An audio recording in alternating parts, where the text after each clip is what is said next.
Rais wa Marekani Donald Trump jana alikuwa na mkutano mrefu na waandishi wa habari kutangaza kile alichokiita mafanikio makubwa ya kijeshi katika operesheni ya pamoja ya Marekani na Israel dhidi ya Iran, akisema kuwa operesheni inayoitwa Epic Fury imeidhoofisha vibaya nguvu ya kijeshi ya Tehran, imeharibu jeshi lake la wanamaji na kuisukuma programu yake ya makombora na drone karibu na ukingo wa kusambaratika kabisa.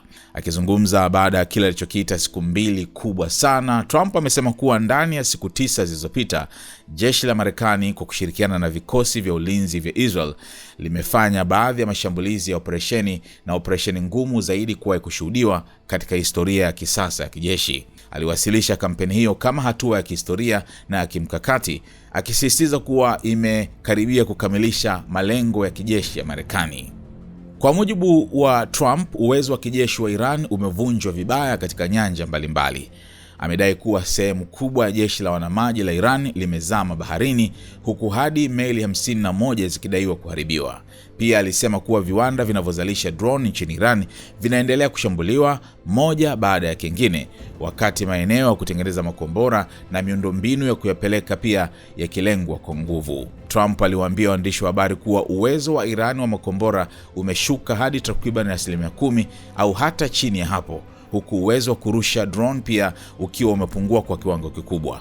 Alisema zaidi ya shabaha 5,000 zimekwisha pigwa hadi sasa, yakiwemo maeneo muhimu ya kijeshi na kimkakati. Hata hivyo, alidokeza kuwa Marekani imeacha kwa makusudi baadhi ya shabaha nyeti zaidi kama vile miundombinu ya uzalishaji umeme pamoja na mifumo mingine ili kuziweka kama chaguo la baadaye iwapo hali itahitaji. Alisema maeneo hayo ni rahisi kushambuliwa, lakini athari zake ni za muda mrefu na za kuangamiza. Rais huyu alisifu mara kwa mara teknolojia ya kijeshi ya Marekani. Alisema majeshi ya Marekani yamekuwa na uwezo wa kuharibu vizinduzi vya Iran ndani ya dakika chache baada ya kombora kurushwa, akisema mafanikio hayo yametokana na vifaa vya kisasa na wataalamu wenye uwezo mkubwa. Pia alizungumzia matumizi ya ndege za kivita aina B2, akisema zimetupa mabomu kadhaa ya pound 2,000 katika maeneo ya makombora na vituo vya chini ya ardhi ndani kabisa ya Iran. Kwa mujibu wa Trump, mashambulizi hayo yanaendelea kwa kasi zaidi kuliko ilivyotarajiwa na operesheni hiyo iko mbele ya ratiba ya awali. Katika hotuba yake yote, Trump alisisitiza kuwa operesheni hiyo ilikuwa ya lazima kwa sababu Iran ilikataa mara kadhaa kuachana na azma yake ya kutengeneza silaha za nyuklia. Alisema Tehran ilikataa hata ofa ya kupewa mafuta ya nyuklia ya kiraia bure bila kikomo kwa sababu kwa mtazamo wake lengo lao halikuwa matumizi ya kiraia bali kutengeneza bomu la nyuklia.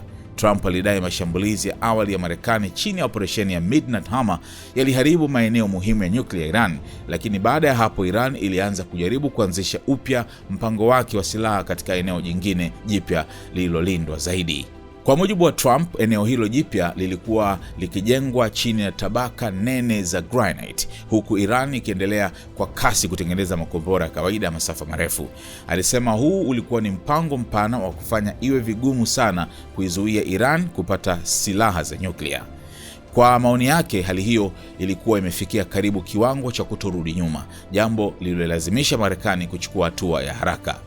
Trump alienda mbali zaidi kwa kudai kuwa kama Marekani na Israel zisingechukua hatua wakati zilipochukua, Iran ingeweza kupata bomu la nyuklia ndani ya wiki chache. Alisema silaha hiyo ingekuwa tishio la moja kwa moja kwa Israel, kwa vituo vya Marekani nje ya nchi na baadaye hata kwa ardhi ya Marekani yenyewe. Hivyo aliiweka operesheni hiyo kama utekelezaji wa ahadi aliyodai aliitoa miaka iliyopita kwamba Iran haitoruhusiwa kamwe kuwa na silaha ya nyuklia. Rais huyo pia aliishutumu Iran kwa kutaka kutawala Mashariki ya Kati. Alidai Tehran ilikuwa imejikusanyia maelfu ya makombora na ilikuwa inapanga kuyatumia kutisha au kushambulia majirani zake katika eneo lote. Alisema Iran ilifanya kosa kubwa kwa kushambulia baadhi ya mataifa ambayo hapo awali yalikuwa hayajaingia moja kwa moja kwenye mzozo huo. Kwa mujibu wa Trump, hatua hiyo ilisababisha nchi kama Saudi Arabia, Falme za Kiarabu, Qatar na nyingine kuanza kuunga mkono kwa karibu zaidi upande wa Marekani. Sehemu nyingine kubwa ya hotuba yake ilihusu usalama wa nishati duniani na ulinzi wa njia za meli. hasa katika mlango wa Hormuz. Trump alisema Marekani haitoruhusu Iran kuuteka uchumi wa dunia kwa kutishia usafirishaji wa mafuta. Alionya kuwa iwapo Iran itajaribu kuziba au kuvuruga njia hiyo muhimu ya kimataifa, basi itakabiliwa na mashambulizi makubwa zaidi kuliko yale yaliyokwisha. Alisema jeshi la wanamaji la Marekani pamoja na washirika wake liko tayari kusindikiza meli za mafuta endapo itahitajika, huku akisisitiza kuwa Marekani ina uwezo mkubwa wa kugundua na kuondoa mabomu ya majini. Kwa maoni yake, usambazaji wa mafuta duniani utakuwa salama zaidi baada ya tishio la meli za Iran, drone, makombora na azma nyuklia kuondolewa. Trump pia alitangaza kuwa Marekani inatoa bima ya hatari za kisiasa kwa meli za mafuta zinazopita Ghuba ya Uajemi katika kipindi hiki cha taharuki, akisema hatua hiyo inalenga kuwapa uhakika wamiliki wa meli na kuhakikisha mafuta yanaendelea kusafirishwa. Aidha, alisema utawala wake unaangalia uwezekano wa kulegeza baadhi ya vikwazo vinavyohusiana na mafuta ili kupunguza bei duniani. Alikiri kuwa bei za mafuta zilipanda kutokana na vita, lakini akasema ongezeko hilo lilikuwa chini ya matarajio kwa sababu operesheni hiyo imefanikiwa kwa kasi kubwa. Trump pia aligusia diplomasia ya kimataifa. Alisema alikuwa na mazungumzo mazuri kwa simu na rais wa Urusi Vladimir Putin, ambapo alijadili vita vya Ukraine pamoja na hali ya Mashariki ya Kati. Trump alisema Putin ana nia kuwa msaada, ingawa alimwambia msaada mkubwa zaidi ungekuwa ni kuimaliza vita ya Urusi na Ukraine. Alielezea vita hiyo kama mapambano yasiyoisha yenye chuki kubwa kati ya Putin na rais wa Ukraine Volodymyr Zelensky. Alipoulizwa kuhusu uongozi mpya wa Iran na uwezekano wa mabadiliko ya kisiasa nchini humo, Trump alionyesha kupendelea mfumo wa mpito wa ndani badala ya kusambaratika kabisa kwa dola. Alisema mabadiliko ya ndani yanaweza kuepusha ombwe la taasisi kama lililotokea Iraq na baadaye kuchangia kuzaliwa kwa ISIS. Hata hivyo, aliweka wazi kuwa hajaridhishwa na dalili za mwendelezo wa mfumo wa sasa wa utawala wa Iran. Trump pia aligusia masuala ya Cuba na Venezuela. Alidai Cuba iko katika hali mbaya ya kibinadamu na inaweza kulazimika kufanya makubaliano na Marekani. Alimsifu waziri wa mambo ya nje Marco Rubio kwa kusema anamwamini kikamilifu na kwamba anaweza kuwa mmoja wa mawaziri bora zaidi wa mambo ya nje katika historia ya Marekani. Kuhusu Venezuela, Trump alieleza uhusiano wa karibu wa nishati kati ya Washington na Caracas, akisema ushirikiano huo unaweza kusaidia kupunguza mshtuko wa bei za mafuta duniani. Katika mkutano huo pia kulikuwepo na maswali kuhusu vifo vya raia, yakiwemo madai kwamba shule ya wasichana nchini Iran huenda ilipigwa na kombora la Tomahawk. Trump alisema bado hajapata taarifa kamili kuhusu tukio hilo na kwamba uchunguzi unaendelea. Alisisitiza kuwa makombora ya Tomahawk hutumiwa na nchi nyingi, hivyo hakutaka kukubali lawama moja kwa moja kabla ya ripoti rasmi kutolewa. Kuhusu mustakabali wa vita, Trump alitoa tathmini yenye mchanganyiko lakini yenye msimamo mkali. Alisema vita hiyo tayari imekamilika sana, kwa maana kwamba jeshi la wanamaji la Iran, jeshi lake la anga, mifumo ya ulinzi wa anga, rada, mawasiliano na sehemu kubwa ya uongozi wake vimeharibiwa. Lakini wakati huo huo, alisema hayo yanaweza pia kuwa mwanzo wa hatua mpya ikiwa lengo sasa ni kuhakikisha Iran haiwezi kujijenga tena haraka na kuanzisha upya mpango wa nyuklia. Kwa mujibu wa Trump, ushindi wa kweli si tu kushinda uwanjani, bali kufikisha hali ambayo Iran haitakuwa tena na uwezo kwa muda mrefu sana na kutengeneza silaha zinazoweza kuitishia Marekani, Israel au washirika wao wa Mashariki ya Kati. Alisema hadi hali hiyo ifikiwe, Washington itaendelea kuchukua hatua kali. Trump alihitimisha mkutano huo wa waandishi wa habari kwa sauti ile ile aliyoanza nayo, ya ushindi, ya kujiamini na isiyo na msamaha. Alisisitiza kuwa Marekani ilichukua hatua kwa wakati sahihi ili kuzuia tishio kubwa lililokuwa linaongezeka, na akadai operesheni hiyo tayari imebadili mizani ya nguvu katika Mashariki ya Kati. Ingawa alidokeza kuwa vita hivyo vinaweza kumalizika hivi karibuni, alionya pia kuwa ikiwa Iran itajaribu kujipanga upya, kulipiza kisasi au kutishia usafirishaji wa mafuta duniani, basi mashambulizi yajayo yatakuwa mabaya zaidi kuliko yaliyotangulia. Sasa kwa wale ambao wangependa kusikiliza mwenyewe akiongea na kuwekea video yote ya mkutano huo na waandishi wa habari. Thank you very much. It's been a very big 2 days, I have to say. And we'll be heading back to Washington, D.C. right after this. And I'd like to wish everyone a very good evening. And over the weekend, the United States military and the Israeli Defense Forces continued Operation Epic Fury very successfully. Over the past 9 days, we've carried out some of the most powerful and complex military strikes and maneuvers the world has ever seen. Now, you add that up to all of the other things, Midnight Hammer, getting rid of the nuclear threat from Iran, which was a big moment in history, in my opinion, and the great success we've had in Venezuela and all other places. Every place we've gone, we've had tremendous success. But while we're doing all of these things, we're achieving major strides toward completing our military objective. And some people could say they're pretty well complete. We've wiped every single force in Iran out very completely. Most of Iran's naval power has been sunk. It's on the bottom of the sea. It's almost 50 ships. I was just notified it's 51 ships. I didn't know they had that many. Didn't last very long. And these are fighting vessels. They're meant to fight, but they're not meant to fight against us. We continue to target Iran's drone and missile capabilities. Their drones are way down.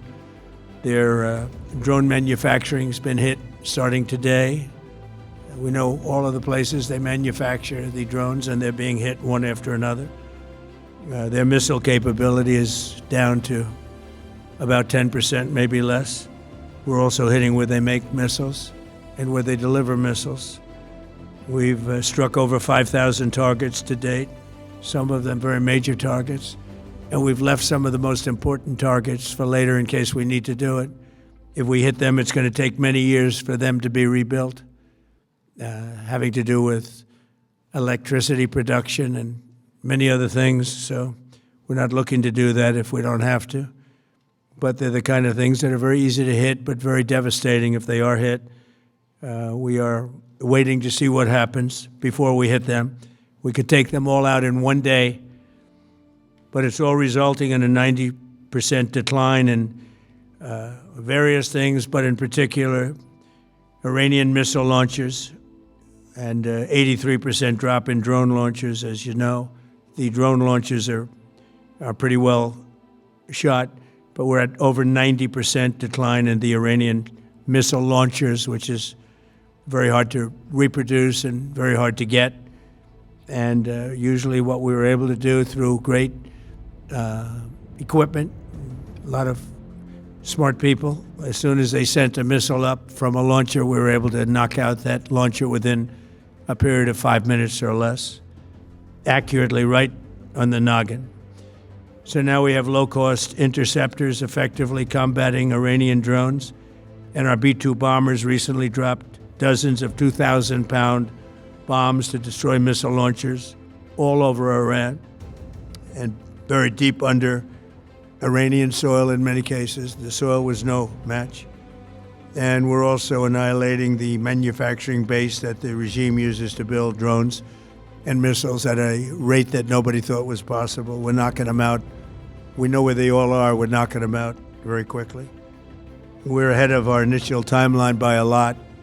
I would say that we probably would not have thought after a month we'd be here. In addition to the fact that we've taken out the leadership twice and maybe 3 times. And we, as you know, we want to be involved. We don't want another president that maybe wouldn't be willing to do what I'm willing to do for the good of the world, for the good of our nation, to be stuck with this situation in 5 years or 10 years from now. So we think they should put a president in, or the head of the country in, that's going to be able to do something peacefully for a change. They've been doing this for 47 years, killing people for 47 years, whether it's the barracks or even the SS Cole where they were involved. Very strongly, they always denied it. But where they were very strongly involved, and all of the people that died through the roadside bombs died and are right now walking around with no legs, no arms, a face that's been so badly damaged. The Iranian regime has been attacking Americans and spreading terror for 47 years, and despite these countless opportunities to renounce their nuclear ambitions, which they had just a short while ago, they told Mr. Witkoff, who is standing right over here, they said, they actually said, we want to keep building. Essentially, in a real nutshell, we want to continue to build nuclear weapons. If we didn't knock out Midnight Hammer, if we didn't knock out their Iranian potential, if we didn't do that with Midnight Hammer, they would have had a nuclear weapon. They would have used it long before now. And at a minimum, Israel would have been annihilated. I was very lucky that we had the courage to do that we had the talented pilots and the great equipment. The B-2 bombers are unbelievable. We ordered 25 more, by the way. The newer, better version. It's we have the greatest military in the world. We have the greatest equipment in the world by far. You see that no matter where we go. You still need the people, though, to operate it and to use it. And those are the people that we cherish. Even after we obliterated their key nuclear sites in Operation Midnight Hammer, they never negotiated in good faith. They still continued to say, we want to build nuclear. We want enrichment at levels that were unacceptable. And they even turned down an offer for unlimited free nuclear fuel forever for civilian purposes. We had people offering them free nuclear fuel. They weren't interested in that because they wanted to build a nuclear weapon. So instead, the regime was trying to reconstitute its weapons program at a different site. They couldn't go back to where they were, the 3 sites that we obliterated. But they were starting work at another site, a different site, different kind of a site. And that was protected by granite. They wanted it protected. Granite's pretty good, but they wanted it protected by a lot deeper. They wanted to go a lot deeper, and they started the process. While rapidly building conventional ballistic missiles, they were going to do it all at the same time that threatened our overseas bases and soon could have reached even our homeland. The regime's intention was to use this exponentially growing ballistic missile threat to make it virtually impossible to prevent them from obtaining a nuclear weapon. So as you probably saw, they had a tremendous number of missiles, most of which are now being used or destroyed, and very unsuccessfully used because we have been able, for the most part, to shoot them all down. What incredible technology. The Patriots have been unbelievable, and other things. And the laser technology that we have now is incredible. It's coming out pretty soon. Where literally lasers will do the work of, at a lot less cost, do the work of what the Patriots are doing or what other things are doing. The situation was very quickly approaching the point of no return, and the United States found it intolerable, in my opinion, based on what Steve and Jared and Pete and others were telling me, Marco, so involved, that I thought that they were going to attack us. I thought they would, if we didn't do this at the time we did it, I think they had in mind to attack us. And if you notice, they did something which was very foolish, very stupid, I would say. They attacked their neighbors. And their neighbors were largely neutral, or at least weren't going to be involved, and they got attacked. And it had the reverse effect. The neighbors came onto our side and started attacking them, and actually quite successfully.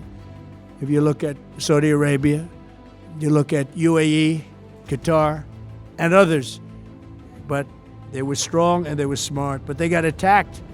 Nobody, when I first heard it, I said, no, somebody made a mistake. There was no mistake. UAE had over 1,000 missiles shot at it, knocked them almost all down. On the very first day I came down the escalator in 2015, I said, quote, I will stop Iran from getting nuclear weapons. And all I'm doing is keeping my promise. Think of that. That was in 2015. I said it. It was a threat then and a much bigger threat now, but no longer a threat, not for a long time anyway. We want to keep it that way. As we continue Operation Epic Fury, we're also focused on keeping energy and oil flowing to the world.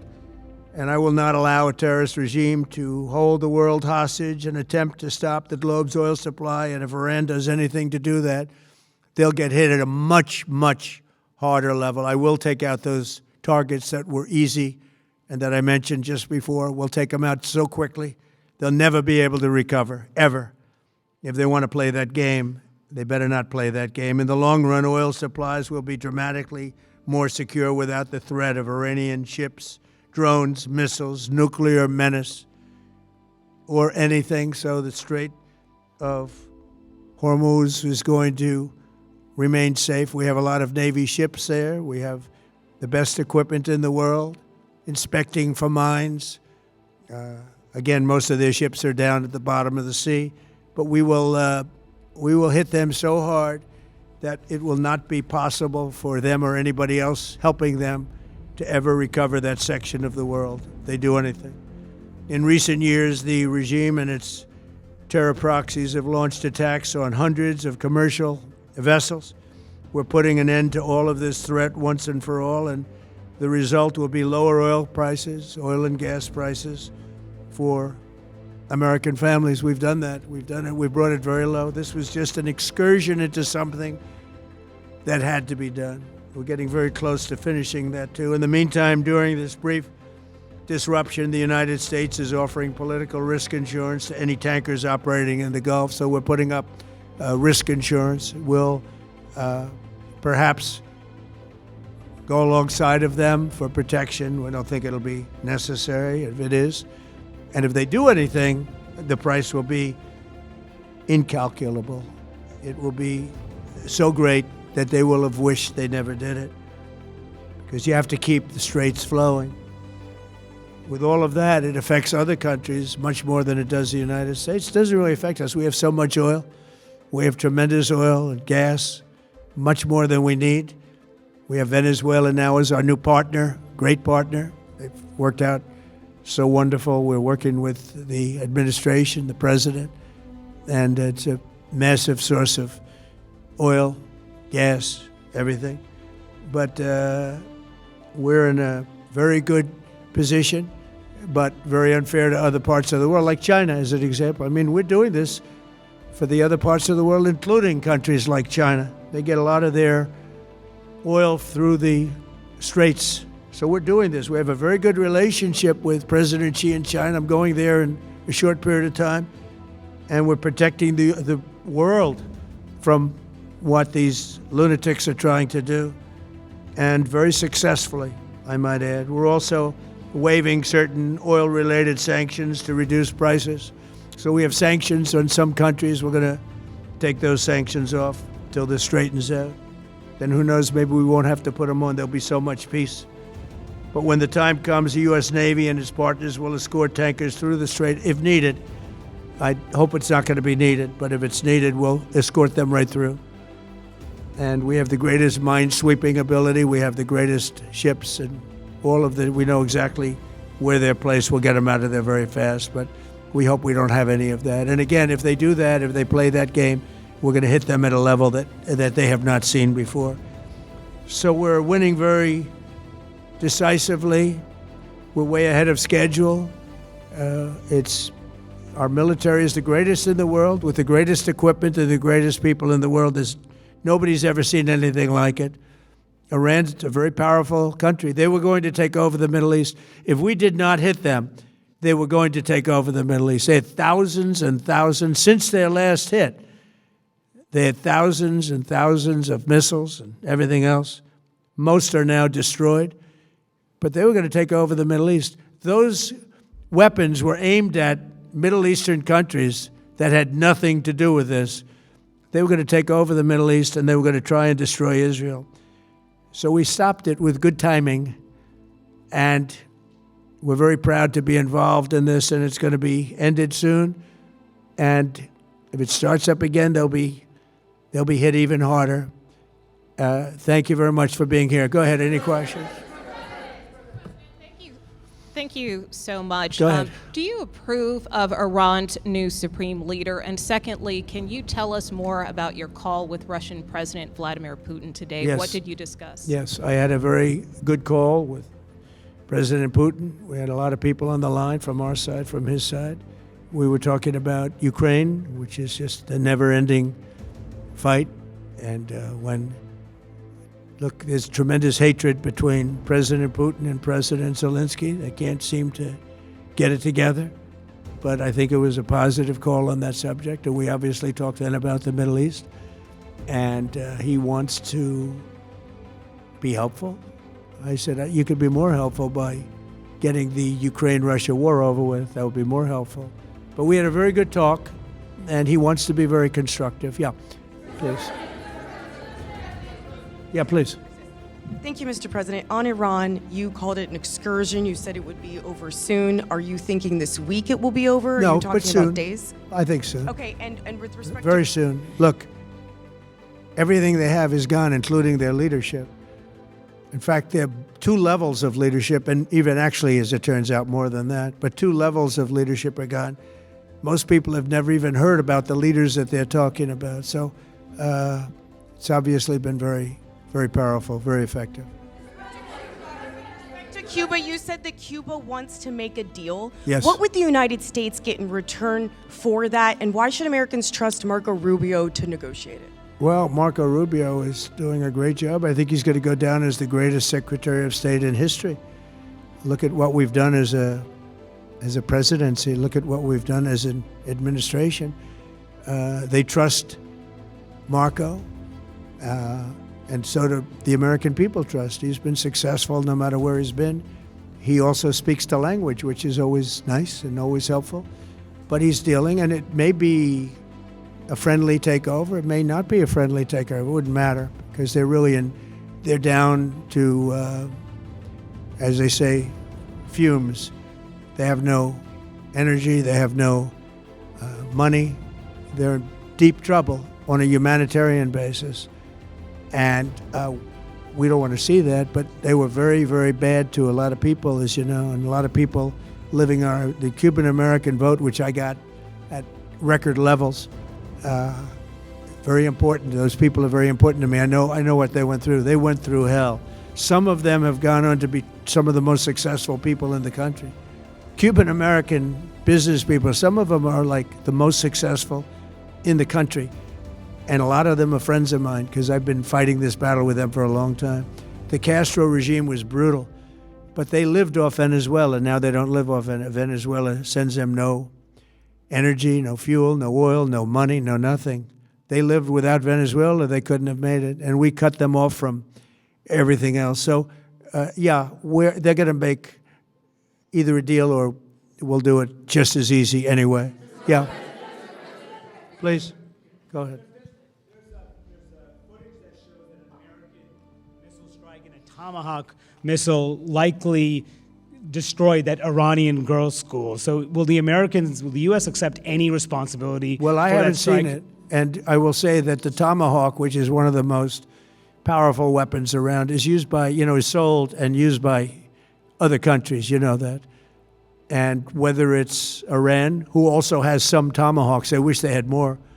But whether it's Iran or somebody else, the fact that a tomahawk is very generic. It's sold to other countries. But that's being investigated right now. Yeah, please. Thank you. Mr. President, you've said the war is, quote, very complete, but your defense secretary says this is just the beginning. So which is it, and how long should Americans be prepared Well, I think for you could this war say to it last both. for? It's the beginning of building a new country. But they have no Navy, they have no Air Force, they have no anti-aircraft equipment. It's all been blown up. They have no radar, they have no telecommunications, and they have no leadership. It's all gone. So, you could look at that statement. We could call it a tremendous success right now as we leave here. I could call it, or we could go further, and we're going to go further. But the big risk on that war has been over for 3 days. We wiped them out in the first 2 days. When you think about it, it's incredible. We wiped out a big Navy, very powerful Navy.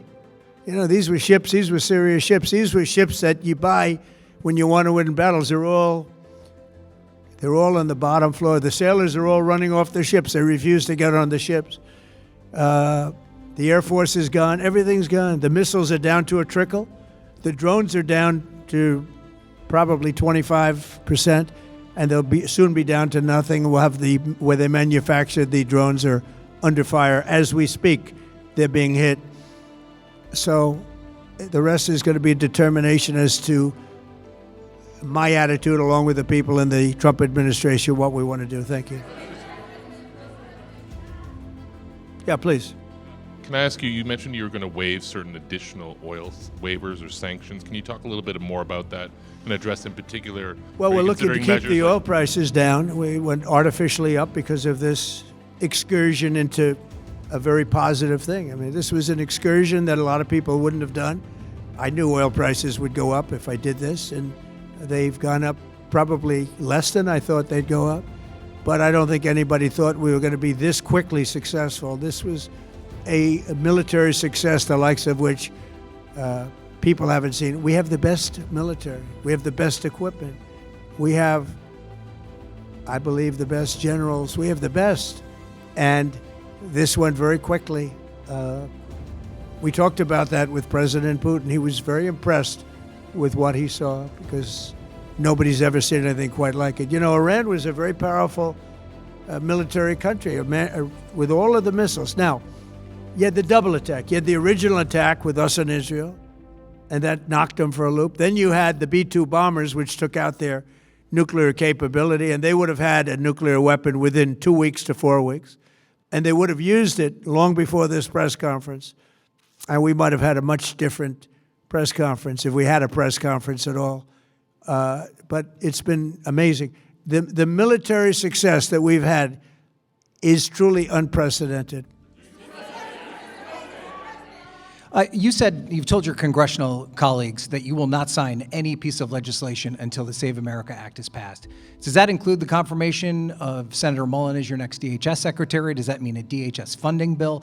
And Senator Thune said today it's not a matter of whether or not your Republican colleagues agree with the policy, it's about changing the process. In other words, getting rid of the filibuster to get there. So in order to get it, you're going to need Democrat votes. And what we're saying is the Save America, not the SAVE Act, which nobody knew what it was, the Save America Act.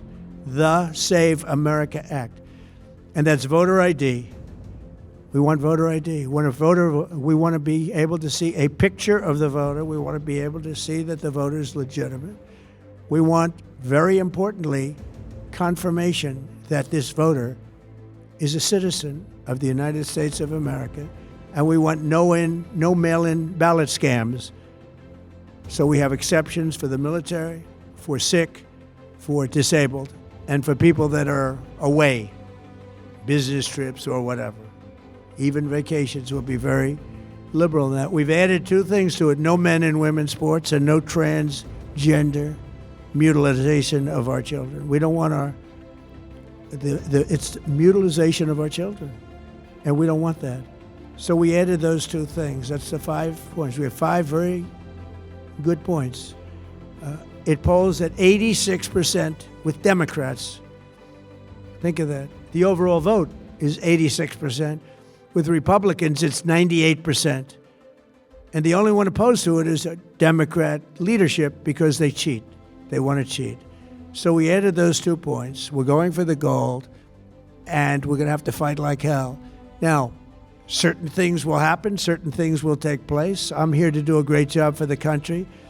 But we don't have a country if we're going to have elections that are so corrupt and so dishonest like we've witnessed over the last period of time. You know, as an example, virtually nobody has a system of mail-in ballots like we have. No other country in the world. France went away from it. They all went, you know why? Because it's corrupt.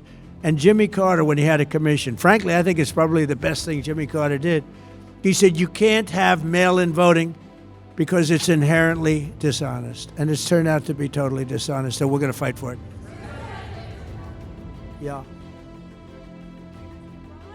Activated any sleeper cells inside the U.S. There's reports that they have pressed that trigger button to activate those cells, at least abroad. Well, they've been trying for a long time. We've been very much on top of it. One of the things we have to do is get the Democrats to stop the Democrat shutdown, because, as you know, the apparatus that looks into that, Schumer and the Democrats have shut it down, which tells you they probably hate our country a lot. But the Democrats have to open that up. But we've got very, very good intelligence into that. We know a lot of different things that have happened that have been very bad. A lot of them came in during the Biden open border period, but we have them under, we've got them We're watching every single one of them. Yeah, we know a lot about them. The biggest problem we have is the Democrat shutdown. We know a lot about them, but the shutdown doesn't allow us to do what we have to do. Do you have to take him out? Does he have a target on his back? You mean the new supreme leader? You mean the son? How can there be an Iran with Well, another I don't Ayatollah? want to say that, but I was disappointed because we think it's going to lead to just more of the same problem for the country. So I was disappointed to see their choice. Thank you, sir. You've said you have someone in mind to be the new Iranian leadership, if not the Ayatollah's son. What are you looking for in that person? Are you looking at someone internal, given that you just said that their leadership has been I decimated like the and idea wiped of out? internal and eternal, come to think of it. But I like the idea of internal because it works well. I mean, I think we've proven that so far in Venezuela. We have a woman, Delcy, who has been, president of the country, very respected, she's doing a great job. And it's, no disruption. We had, as you remember, Iraq, where everybody got fired. The military got fired, the police got fired, the politicians got fired. There was nobody. And you know what they turned into? ISIS. And we don't want that. We don't want that. So I would like to see people that are inside go. Now they talk about the son of the Shah. They talk about other people. But, hasn't been there in many, many years. We have a formula that's been very good so far. And I think it'll continue to be good. The relationship is extraordinary with Venezuela. Smart country. We've taken out 100 million barrels of oil. It's right now in Houston being taken care of and made so beautiful. And you have to see this at work.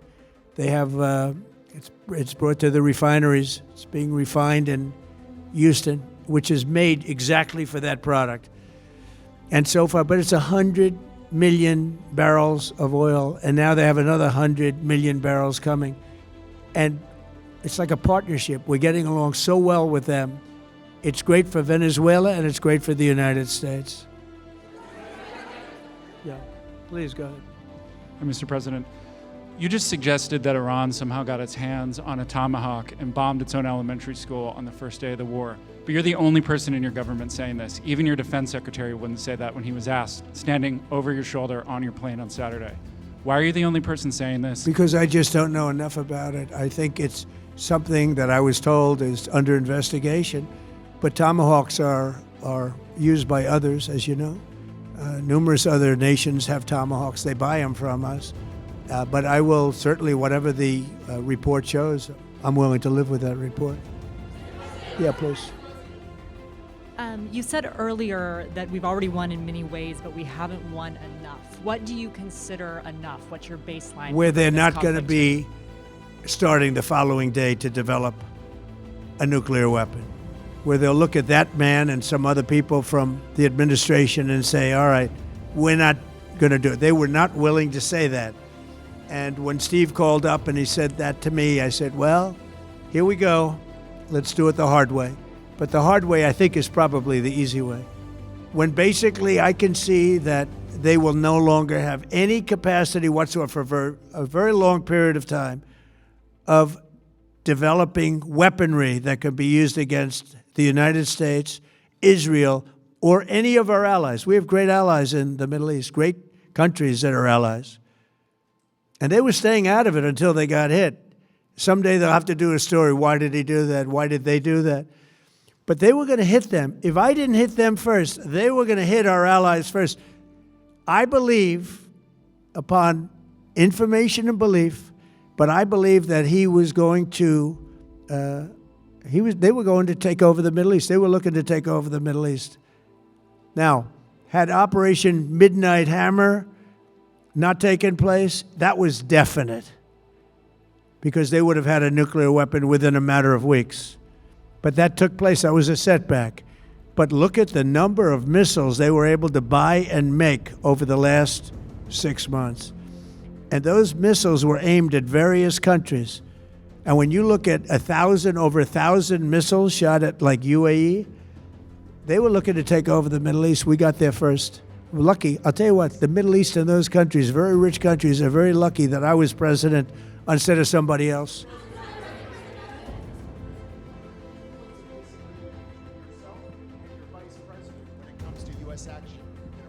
I don't think so, no. No, we get along very well on this.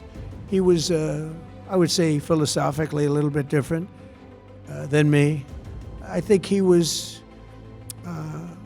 maybe less enthusiastic about going, but he was quite enthusiastic.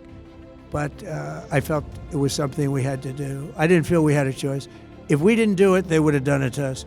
I felt, based on the negotiations that were being had by Steve Witkoff and Jared Kushner and Marco and Pete, and everybody was involved, I felt that they were looking to tap us along before they hit, and I thought they were going to hit. And if they hit us first, that would have been a very bad thing. In the back, please, in the back.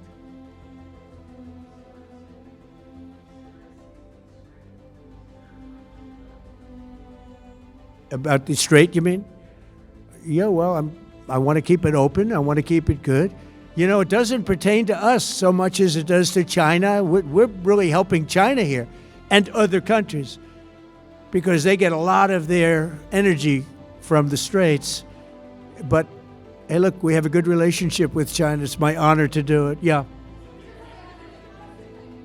Leader, you have called him an unacceptable choice. So does he have a target on his back? And how can you say I don't want to say whether or not he does because that would be inappropriate. But, hey, look, I had a target on my back because, as you people wrote pretty well, they caught the assassin that was after me. So we just got them first, but they caught the assassin. They have him now in custody that was after me. So, you know, but people don't like to mention that, but they did catch him. And I'd like to congratulate our military, Secret Service, FBI, all of the people that worked on that, but they did. Yeah, please. No, go ahead, please. Thank you, Mr. President. You promised the Iranian people you would help them, but it sounds like you're willing to end this fight after your military objectives have wrapped up. Isn't that a betrayal of the Will I people? help them? I'd like to, if they can behave. But they've been very menacing. You know, they're great people. They have an amazing population. It's amazing, smart, brilliant, energetic. They have a great, I'd love to help them, but they have to be in a system that allows them to be helped. And right now they're in a system that only allows failure. And I don't want that. And I want a system that's not going to be attacking us. We want a system that can lead to many years of peace. And if we can't have that, we might as well get it over with right now. Yeah, please. Mr. President, as of today, there have been 8 U.S. military fatalities associated with the war in Iran. How many American deaths are you willing to have in this war? Well, as I said before, when you have conflicts like this, you always have death. And I was at Dover yesterday. I met the parents, and they were unbelievable people. They were unbelievable people, but they all had one thing in common. They said to me one thing, every single one: finish the job, sir. Please finish the job. And I'll leave you at that. Thank you very much, everybody. Thank you.